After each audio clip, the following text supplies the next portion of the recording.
Thank you, Patrice. So thank you so much for coming out, and I'm delighted to be here in the Carsey Wolf Center. And I know everyone here lives in Santa Barbara, but I live, as you can see, in central Pennsylvania. And I have been so excited for the weather for weeks. So I appreciate you coming inside from the beautiful weather.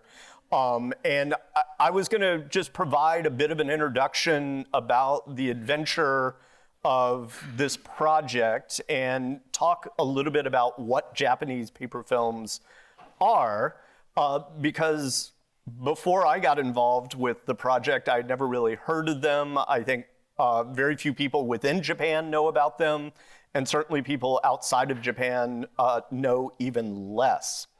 So two things I'm gonna introduce. One is I'm gonna give you some context for what these films are. And the second thing is I'm gonna talk about our preservation efforts for saving the films. So the story starts in Kyoto in 2019. And I was on a research fellowship there to study Japanese magic lanterns.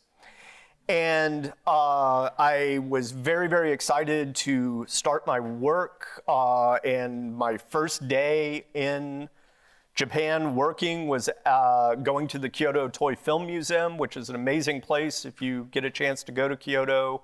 It's an incredible kind of archive and museum. And the director of the museum, his name is Yumeno Ota. And he sat down with me to talk about my project. And in the nicest, most polite way, mentioned that my project was a terrible idea.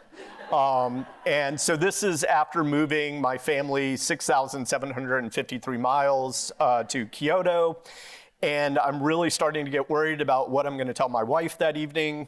But Ota Sensei may have had ulterior motives because he took out a box, kind of not unlike this box. And inside the box was a roll of film, not unlike this roll of film. And I realize you can't see it that well, so I'll hold it up here. But this is what a paper film looks like. And you can see that the back is solid. And I'm sure during the Q&A, I will get the question of like, how do you project a film that is solid like that? So we'll talk about that. But he not only had that film, but he had dozens of these films. And I'd never really seen anything like this. And so I was very, very excited. And he mentioned to me, he's like, yeah, I have the projectors for these films. And he showed me those, and I'm like, well, let's watch some of these movies. And he goes, it's impossible. And he explained that the films themselves are now quite old. They're made in the 1930s. And the paper has become very, very brittle. And the kind of splices are very delicate. And the original projectors more or less just kind of shred a film. And so he's like, everyone is afraid to play these movies because we don't want to damage them any further. And so I asked kind of, what are the films about, or what sort of movies are they? And he's like, we don't know, because no one's been able to look at them for 40 or 50 years. So several museums and collectors and archives have saved the films, but they don't know anything about the films. And he showed me what he was concerned about, which was this, that the films are just falling apart. And by the way, it's okay, we saved this movie. So you won't see it this evening, but we have been able to preserve this film, but it was kind of like working with a jigsaw puzzle, surgically putting it back together.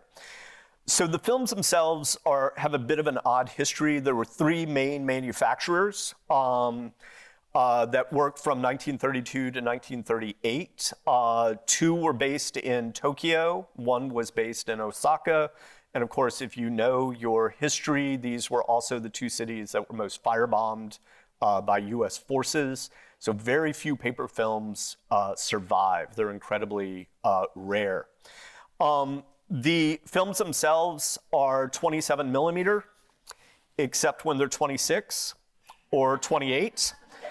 There are live action films, there's animated films, and one of the companies sold blank film with the idea that you would make your own movie.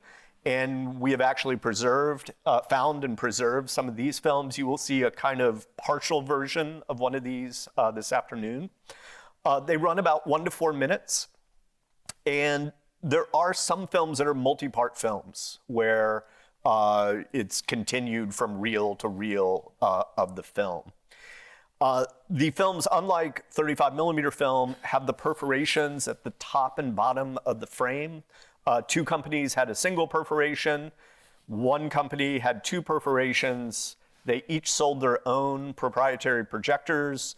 And I'm pretty sure that the company that has 2 perforations wanted to make sure that you couldn't play films from the other company on their projectors and vice versa. The films themselves are printed on giant sheets and then cut into strips and then glued together every 40 frames. And you could kind of see the outline of a splicing point. 40 frames is 2 seconds of film, roughly. And so somebody all day took 1 strip of film and glued it to another strip of film. And I imagine that's a fairly monotonous job because sometimes the film frames line up really nice. Maybe that was films done in the morning. But the films done in the afternoon often are kind of free and loose with how they're joined together. And as you could see, sometimes we have perforations on the top of the frame. Sometimes the perforations float down into the frame. Sometimes there's no perforations at all. So the Japanese paper film project kind of began with this idea of Ota sensei saying, how can we preserve these? How can these be saved? And I realized I needed to build a machine that could do this. Normal film scanners won't work because of the irregularities in the film strip. And I also realized I don't know how to build a machine because I'm just a film media studies professor. So what I needed to build was a team. And at Bucknell, we were able to in today's political euphemisms, reach across the aisle to mechanical engineering and to computer science and to East Asian studies. And we built a group that could think about how do we make a machine that could scan these films that's kind of purpose-built for that, and what would this look like? So we came up with a kind of 2-part solution. The first part involved hardware, in that the films are so delicate that we knew we couldn't start the film and then stop it and kind of get it in position to have the frame photographed and then move it again. So we came up with a solution that basically scans the film in motion. So we made a scanner. Our mechanical engineering student, Alina Arco, built this machine that basically allows us to capture the film in motion. This is much gentler on the film. Once it's kind of moving, the film is happy. It doesn't tend to tear or break. And we could capture a whole film in about 8 or 9 minutes. For our purposes, because many of these films are classified as national treasures, we needed a machine that was very light because we knew the films couldn't come to us.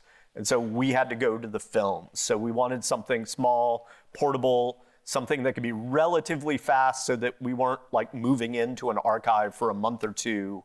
But instead, we could scan their collection in a couple of hours or a day or 2.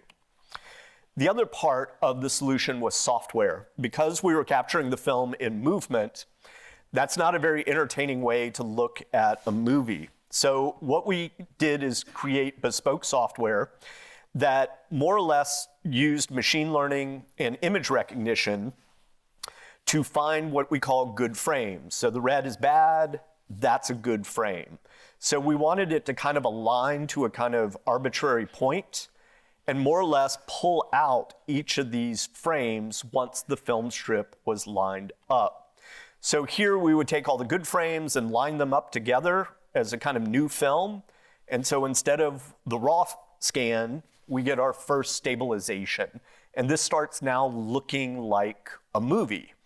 And from there, we could take that newly kind of composited film and do some real fine-tuned stabilization so that what you see in the green square is nice and stable and watchable, and that becomes our kind of finished film. And from there, we could do kind of normal color grading and kind of final little touch-ups to have a viewable movie. So our machine is called Kyo-Renren, which is named after a Japanese yokai or spirit. And Kyo-Renren was a spirit that protected lost or unread scrolls. And the scrolls reminded me of paper films. And so we have updated Kyo-Renren to, I think, a pretty cool looking dragon thing going on there. And we even added it to our scanner. This is from the mechanical engineers because they had like a laser etcher and they needed something to do with it. So I was like, go crazy. So we added the logo. And the last thing is that the films have sound. Not all of them, but some of the films had these numbers etched into the kind of film strip at the beginning of the film. And what we realized is that these numbers, and it's paper films are printed backwards. We'll talk about that in the Q&A. We realized the numbers corresponded to 78 RPM shellac records, which, if you think paper films are delicate, 78 RPM shellac records are also really delicate. So we started working with lots of people that collected and held paper films, and then we started working with people that held and collected 78 1930s Japanese shellac records. And that's a Venn diagram that does not have a lot of crossover. So we really had to kind of expand the project to figure out sound, and on the back of some of the film strips, those are basically sound cues. So as the film is running through the projector, you can see that little ink stamp go by, and that tells you when to start the record player. So in addition to the films, we have also digitized and restored some of the soundtracks, and you will hear some of those films this evening. A couple of quick program notes. First, tonight's films, they are intensely Japanese. And intensely 1930s Japanese. Because they're short films, they pretty much assumed that the audience was bringing foreknowledge to the movie itself. So there's lots of kind of mythological creatures or famous samurais or historical events that people in the 1930s knew, but that we don't necessarily know.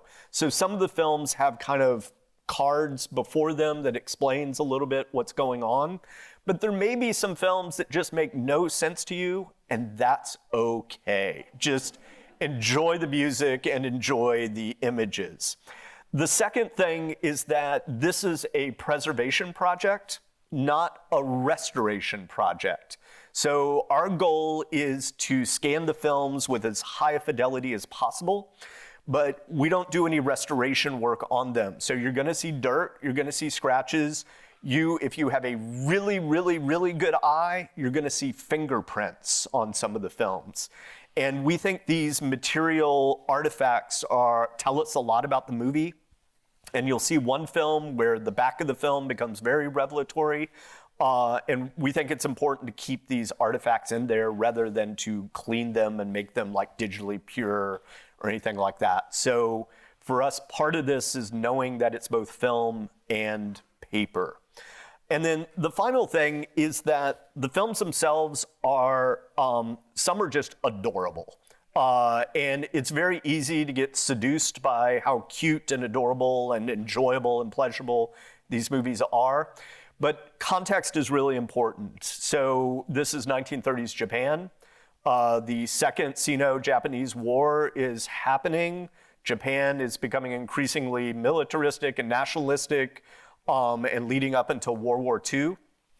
And some paper films are propaganda films, and we've actually included those in here because we think it's really important to balance out what do these films tell us about this time period. So our kind of curatorial goal was to provide a kind of huge mix of different types of movies, but I wanted to kind of prepare and prep everyone that historical context is always an important thing. And it's still okay to like find them adorable. That's all right. And then finally, I want to bring on our amazing musical guest, duo Yumeno, Yoko Reikano Kimura on Koto, and Hikaru Tamaki on cello. They are from New York City and perform together year-round. But we are delighted to be able to work with them.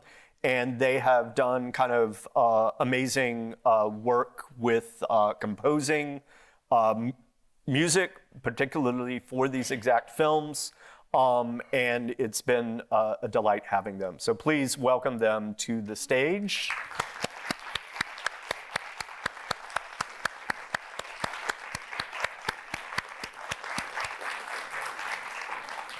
And please hang out after the performance. Alex is doing an amazing Q&A, and we'd love to hear your questions and talk to you about the program. Thank you for coming out this afternoon. I'm so happy to be here. My name is Alex Lilburn. I'm a graduate student here in the Department of Film and Media Studies and a graduate student researcher at the Carsey Wolf Center. I'm joined by Eric Faden from Bucknell University and Yoko Reikano Kimura and Hikaru Tamaki of duo Yumeno. And we are so excited to have this project. There's so much we could talk about, but we have about half an hour to talk before we turn it over to the audience for questions. So yeah, let's just get started. I was really excited when I first heard about this project. I think this is like completely unlike anything else in film history that I was aware of. So I just want to ask, when Eric, you found these films, what was the process of getting this project off the ground? That's a great question. It was a long process, and I should also mention that, of course, this is a pandemic project, so we were living in Japan until 2019, and so we were just kind of starting, and then came back to the US, and so work paused for a long time. So when Yoneo Ota sensei asked me, I mean, he kind of set me up, as I said in the introduction, of, you know, he basically was like, if only someone could figure out some way to do this. And like an idiot, I was like, oh, I could probably do that. The way we got this off the ground is because I was living in Japan and didn't necessarily have a lot of colleagues in terms of resources. I went to the Konan, which is like the Ace Hardware of Japan. I went to Yodobashi Photography, and I stole a whole bunch of stuff from one of my colleagues' desk. And I cobbled together this rig that could let me photograph the films frame by frame. And so I would like move the film one frame and take a picture, move the film another frame and take a picture. And this is, as you can imagine, very labor intensive. It took about 4 to 5 hours per film to kind of take pictures of. And it's also super error prone. So we could make a film, but it wasn't really good. It needed even more work in post-production to get it kind of viewable. So we knew that we needed a kind of more automated process, but that was kind of how it all started, was through a lot of trial and error and manual labor. And I never did tell my colleague about stealing all that stuff from her desk drawer, so we maybe shouldn't let this part, we got to edit this part of the video out. And can you explain the concept of toy films and Sure. why they began making films on paper in the beginning? Yeah, so I'll try to do this quickly, but Japan had, it wasn't unusual for people to have 35 millimeter film in their homes. So you would have a 35 millimeter projector, and the kind of final profit center for movies and movie theaters is it was too expensive to ship movies back. So after a film had played at a theater, they would take the film and literally cut it into little sequences or scenes and then sell those. So you could like buy them at a specialty shop or buy them at a department store, and you would take them home and you could watch a scene from a movie, or you could cut together a couple of scenes if you wanted to. And these were called toy films. And it's kind of a misleading term because we think toys, you know, children, all of that, but really the term is to designate it from amateur films or homemade movies. So these were feature films, and many of the kind of live action films you saw were probably copies of toy films that they then made into paper films. And can you tell us about any films that you've digitized since you put this project together that you may be showing in the future, or are a lot just archived? Yeah. So we basically work, the kind of student team that I supervise. We do about 4 to 5 films a week is what we're able to kind of process and basically do that really fine tuning so that it's ready for exhibition. So I think the program tonight is 28 films. We've done slightly over 200 films that we've saved.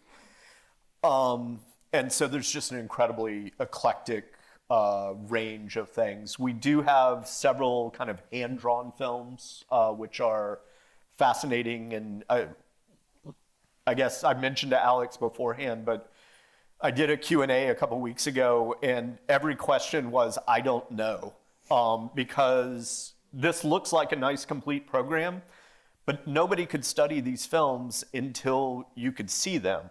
And so every film is a kind of research rabbit hole that's tempting to kind of go down. And right now our focus is just finishing and preserving the films. And we're really excited about kind of opening the films up in the future and inviting other scholars and archivists and researchers and just fans to help us kind of do research. But to answer your original question, there's just too many rabbit holes to go down. Mm-hmm. Well, I think we're really lucky to have the live musical accompaniment by Duo Yumeno. I think it's a really... So you are on a tour across the US, and you plan to do Japan in a few months. Mm-hmm. That's right, yeah. How did Duo Yumeno become involved in the paper film project? Oh, maybe Yoko. Okay. Yeah. I think it was the beginning of last year. It's almost a year ago. Yeah. So Eric Sensei, Dr. Faden emailed me. So Yoko-san, if possible, could you join this project? So he explained as a detail about this project, and immediately I realized Japanese paper films are very, very rare.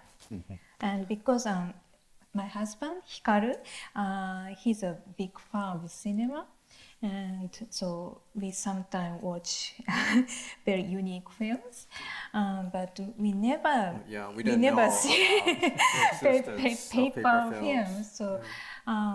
So, I responded immediately. I really like to join this project. Yes, and as a very first performance was only me, but I thought it might be better to have Hikaru because the music will become more rich. And we were already performing together as a duo for many years. Yeah. And some of you might notice I need retune during the performance, so sometimes he can add more melody lines, or I can have enough time to really tune carefully. Yeah, so we can work together very well. Yeah. And you two have never scored film before this, is that correct? Right. Yeah. This is our first. And First attempt. how does the experience of playing for film differ from what you usually do? Well, we're pretty much bound by the duration of the film, so so we're literally accompanying the what's going on visually. But that doesn't seem like such a. I don't feel really inhibited by that. It's actually quite pleasurable to add emotional, dimension to these films. And we really enjoy it. Yes. Yeah. I'm sorry. Oh. I just wanted to interject one thing. It's been, as a non-music person, it's also been really fascinating to watch you all go from like the first, second, third, fourth show. The music's really grown in a like really beautiful way. And so, I think we're like firing on all cylinders now, but it was interesting to kind of watch it kind of find the films, and it's lovely. And what was the process of scoring the films like? I noticed some motifs, but was there any improvisation, or have you composed everything beforehand? Yeah, so when I first joined this project, it was a little challenging to me, but at the same time, it was very, very fun to watch these films. So at the very beginning, I recorded improvisational singing to iPhone. She recorded on an iPhone while watching the film. So I sang during I watched the film, so tan tan ta ta ta ta ta ta ta, like this, and I transferred to Koto, so if it is very possible or not, and I shaped up. Yes. Yeah. Yeah. So the basic framework, I think most of it Yoko did, and Yeah. I kind of added the cello part, but I did some. I added some new melodies, and so yes. Yeah, and also here and there we added very famous folk song. For example, the moon, ta ta ta ta ta ta ta ta ta ta ta. So this melody line evokes beautiful moon shining. So most of Japanese people realized, this is moon immediately. So and also so for Chushingura, samurai's fighting scene, so I choose a very famous classical piece titled Yachio Jishi, because this piece is often used for fighting scene at the Kabuki theater. So some of these films had a soundtrack with them.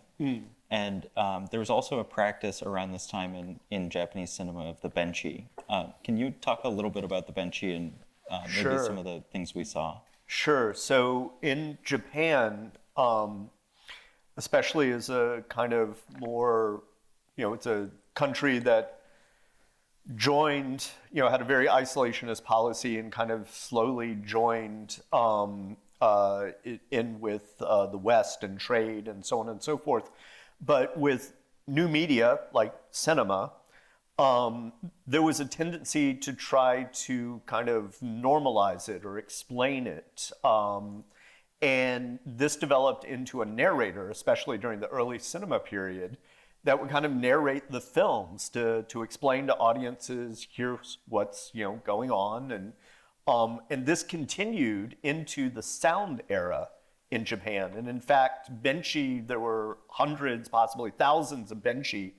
And in some cases in major cities, the film wouldn't be advertised, the benchi would be advertised. So people, they didn't care what the movie was, they were going to see certain performers and narrators. And many of them were like rock stars of their time. So when sound came in, Japan actually held on to the benchi tradition for a very, very long time, well past the kind of innovation of sound films. But eventually, the kind of sound technology won out. And so Benshi started moving into kind of different types of jobs, one of which is recording soundtracks like for these, where they narrate the films, as you heard. But there's also a practice called kamishibai, which is like a kind of neighborhood theater where it's actually super cool. You would be on a bicycle, and you had like a proscenium theater on the back of your bicycle, and you would bike to a kind of neighborhood street corner, and you would then tell the story, and you had these cards that were in the kind of box, and you would narrate. And for me, it's a kind of different type of paper film. But this was enormously popular. Kamishibai did live performances to over 1 million people a day in Japan after World War II. So Benshi kind of transitioned into that role as well. And you mentioned some of the films with soundtracks with narration, but those were done by Benshi. They were, yeah. So we have some of the archives have little booklets that came along with the albums. And the booklets tell us about who the Benshi was, and it has the transcript of their narration and stuff like that.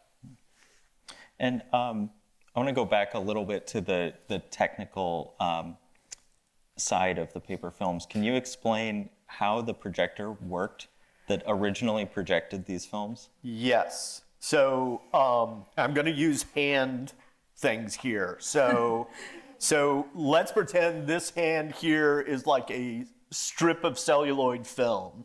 The way it normally works is you have a light source, big bright light behind the film strip, and the light goes through the film strip. That light goes into a lens and projects up onto a screen. But paper films are opaque, they're solid, so you can't put a light behind it because you wouldn't project anything.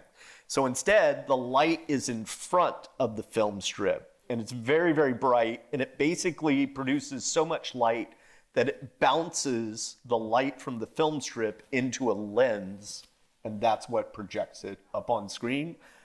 I had never seen anything like this, and I have to admit, even at the Toy Film Museum, where they're first showing me the projector, I needed to have it explained to me 3 times because I was like, that just can't possibly work, but it does. And so it's really kind of amazing, but it is very counterintuitive, but it does produce an image. It's very cool.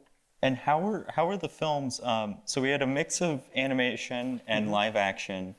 I'm curious about the process of actually getting the images onto the film. So in the case of live action, for instance, is there celluloid somewhere in the process, or? Yes, absolutely. So what they're doing is they're taking, first of all, I should shout out to one of my colleagues in Japan, Tsuyoshi Yamabata, who is a PhD candidate and is actually doing his dissertation on how the films were printed. And he has uncovered some really amazing work. So the really great answer to this question is going to be in about 2 years when his dissertation is finished. But the way it worked is they used what was called a photogravure process, which creates a kind of almost like 3D embossing of light and dark. And so you can put a film strip on this, and then from there you could do an ink pressing onto paper. And that's how they would take the live action film. So they would take the 35 millimeter film strips, do a photogravure process, and then be able to print on paper from there. One thing that is, well, I'll end there. We could keep going with other questions. Okay. I don't want to go down too much of a rabbit hole on photogravure.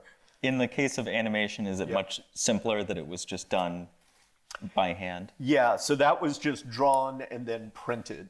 And so all of the companies that were making paper films were coming out of the printing business, not so much the film business. So the films were printed on these kind of like giant sheets and then cut by hand into strips and then glued together. One thing I wanted to ask is the kind of afterlife of these films. So we saw one instance where a film from the one that had been hand-drawn on the back of one of the paper films, that was from the 50s, clearly. Yes. What was the afterlife of the paper films in the decades following World War II? It's a great question. We don't know much. I mean, films like what you saw tonight, or this afternoon, the hand-drawn films, are in some cases like a historical treasure trove because they tell us there was an afterlife that we didn't necessarily know. We've seen some accounts, kind of anecdotal accounts of people that remembering these from their childhood. And the films, the way they were projected is they were hand cranked. And we've managed to collect one story where if you don't crank fast enough, you know you're not going fast enough because you could start to smell the paper burning. And so that was your cue to go faster so that the film didn't catch on fire. Those stories are kind of from the late 40s, early 50s. Mm-hmm. So we know that it lived on a little bit after the war, but I'm willing to bet things like television, which was originally called dinky kamishibai or electric kamishibai, probably replaced the idea of watching movies at home or kind of in neighborhoods for that. And then we think by the 80s or 90s, the paper was probably too delicate to really try projecting anymore. Well, I mentioned earlier that you're now touring. So you're headed to LA tomorrow. Tonight, actually, tonight, and showing in LA tomorrow. Yep. How has the experience been, especially with the live music, how has the experience been on the road, and what's the reception been like of the project? I'll let Yoko and Hikaru speak to that. We really enjoying this project. Usually we perform contemporary pieces, and sometimes we perform our commission piece, and also already existing pieces, and the chamber music. At the chamber music concert series. But performing for this project is the audience, the feedback is a little different from the chamber music concert. We usually don't get people laughing when we play. Usually. So the people enjoy the films and also probably enjoy our music too. So it's a kind of chemistry. And so both our films and our music. So it's pretty different from our usual performance. So I really enjoyed. We really enjoyed. And it's very different from places to places. The reaction is always slightly different, and we always enjoy that subtle differences. It's sometimes a very academic atmosphere. After Q&A, so everybody come to our Today was very lively. It was very. We won't name names. Very enjoyable to perform. I think for me, I mean, it's been surreal because I'm an academic. We don't do things like this normally, and I never imagined myself as tour manager, and I'm also teaching this semester. So we play kind of like Thursday, Friday, Saturday, Sunday, and then I fly back to teach class on Monday, Wednesday. And my students have no idea that I do anything like this. So they would be shocked if they found out. But it's been an absolute delight, and like Hikaru said, it's really fascinating to see the reactions, and we've actually learned a lot from the audiences where they will occasionally come up and comment and say, like the live action film that looks very much like a kind of ethnographic documentary.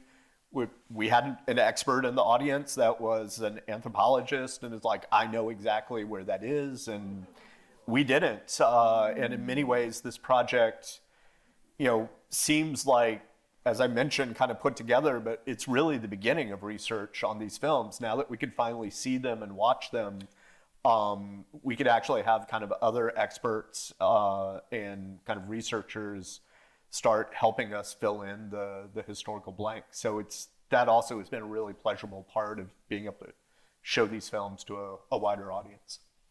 And on that note, you're planning on presenting this at the Pordenone Silent Film Festival this year. So what's the idea for the immediate future of the project? So we have, we're taking a break while I grade papers for a couple of weeks. And then we're in Japan for 4 weeks, where we have, I think, 6 cities and maybe 10 or 12 shows to tour in Japan, which for me, this is like full circle of finally being able to return these movies and be able to show them to the home audience. And I'm very excited to see how that goes. We have East Coast in September, then Italy in October, and we are, I think, putting the final touches on a multi-city tour in Australia. So, like I said, my students are never going to believe any of this this part. But the other thing that we're hoping to get off the ground with a kind of foundation called the Yanai Initiative is building a kind of public database so that people could actually see the films, we could add in the bibliographic information and really open it up so that other people can contribute their knowledge to helping us fill out areas that I'm simply not an expert in. And part of this project has been really interdisciplinary, and lots of kind of hands came together to make this happen, and we're excited to have even more hands coming in to help contribute to the project. I'm going to go ahead and ask my last question, because Sure. I imagine there are questions from the audience. So I'm wondering how the project has been received in Japan, especially from the collectors and museums that you've been working with. What has the response been to having these films digitized? I have to say, I'm not going to get emotional here, but when Yoneo Ota sensei first kind of tricked me into working on this project, he said his dream was that one day that him and I could just sit down and just finally watch these films together. And that's been one of the most fulfilling things in my life. And another big collector, Natsuki Matsumoto sensei, I remember kind of demonstrating the machine for him the first time, Kyo Renren, and he basically said, I've been waiting 30 years for this. And I'm good with the rest of my life to have someone like that say something, because he's just an extraordinary kind of scholar and collector of early cinema and Japanese materials.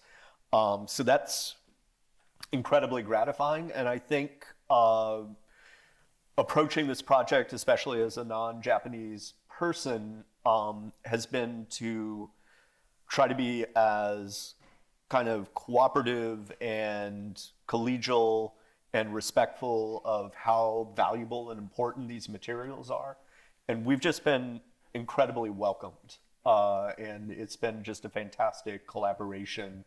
The last 2 years, Bucknell has allowed students to come with me, and they've been able to do kind of hands-on kind of archival work and helping with scanning the films. And that's just been amazing. Thank you. Yeah, thank you everyone so much for joining us here. I'm going to go ahead and turn it over to Emily Zinn, who will take audience questions. Hi, I was wondering if you know if anywhere else in the world has the paper film technology. Great question. Short answer is no. France has some interesting stuff, sort of, kind of like it, but it has a completely different approach. There are a couple of examples of films that instead of being projected, they were paper, but you would just kind of look into a box and it would kind of move along. I will say, Yoneo Ota sensei at the Toy Film Museum has shown me one film that they have. I'm not going to get tricked into doing the next project for him, but it is made on rice paper and it's translucent, and he has never seen anything like that before, and I have never seen anything like that before. And it's not really what you would call animated film, but it's kind of like frame by frame of like different scenes, but clearly it was meant to be projected in some way. So that's going to be the next exciting project that he's probably will get me to work on. Thank you so much for being here, everybody. Beautiful, moving, charming music. Why was paper used, and in what venue were these films shown? What were they used for? So, toy films, I was mentioning earlier that people would bring 35 millimeter film into their homes. So that was made out of nitrate, which is very explosive and can actually spontaneously combust. So it's not a great, I don't know, I mean, my kids probably would have loved it, but it's not necessarily a great thing to have in your house. And so paper films, we've seen some early advertisements where they're advertised as a safer type of film to have in the house. Not that paper doesn't also burn, but I guess it's less explosive in its burning. Most of the films were shown in homes, but we have, for instance, the paper film that had the back with the prices. That seems to indicate these were being shown in a neighborhood or kind of maybe street corner. So we think that maybe one family would get the projector and the other families would buy the films, and there would be kind of group screenings of the movies. This question's for Yoko and Hikaru. During the composition process, I noticed you guys had crafted a lot of sound effects, especially during the ship sequence and the air balloon sequence. Mm-hmm. And I really thought that was quite wonderful. What was the process of creating those sound effects, and how much time did you feel like it took you to get there for that? Actually, we do lots of contemporary music with extended techniques, and as you might have seen, Koto, it can be used in very effective way to add different kinds of timbre. So yeah, it was kind of a mostly spontaneous things that we noticed what was going on, and yeah. So yeah, it sounds like extended techniques, but actually it's pretty traditional techniques. Mm-hmm. So we already do. For example, I did a beautiful technique called waren, called shoot. Wave sound. So wave sound. So we call waren. So wa means circle and ren means sequence. So this shu sound sometimes evokes the sound of waves or sound of wind. So in traditional pieces we already have this kind of technique. So to me and to us, so it's very natural, this kind of techniques matching this kind of emotion. Yeah. So, yeah. And so Koto has only 13 strings, so sometimes I have to retune, but this is not convenient. But I think so. So we can make original tuning system So depending on the atmosphere. So it's inconvenient, but it's very, very useful at the same time. And I should mention the program itself is very much ordered and sequenced to help accommodate different tunings. So different films are kind of like, we'll have some sound films if Yoko needs to do a kind of major retuning of the Koto for the movie that follows. So it's curatorial organization, sometimes for musical reasons and sometimes for thematic reasons. Has anybody tried making any new paper films to test out the original projectors? Yes. So I mentioned the student Tsuyoshi Yamabata, who is doing his dissertation on this. He's a really interesting person, and it's been a pleasure working with him, but he decided one day, I'm just going to photocopy a paper film foot by foot for all of the feet, and then I'm going to cut them up, and then I'm going to hole punch. And he works at a museum, the Itabashi Science Museum, and so they decided to just make an exhibit out of him. So they just put him in a kind of like plexiglass thing, and he just all day worked on cutting these films. So it became a kind of performance art piece unintentionally.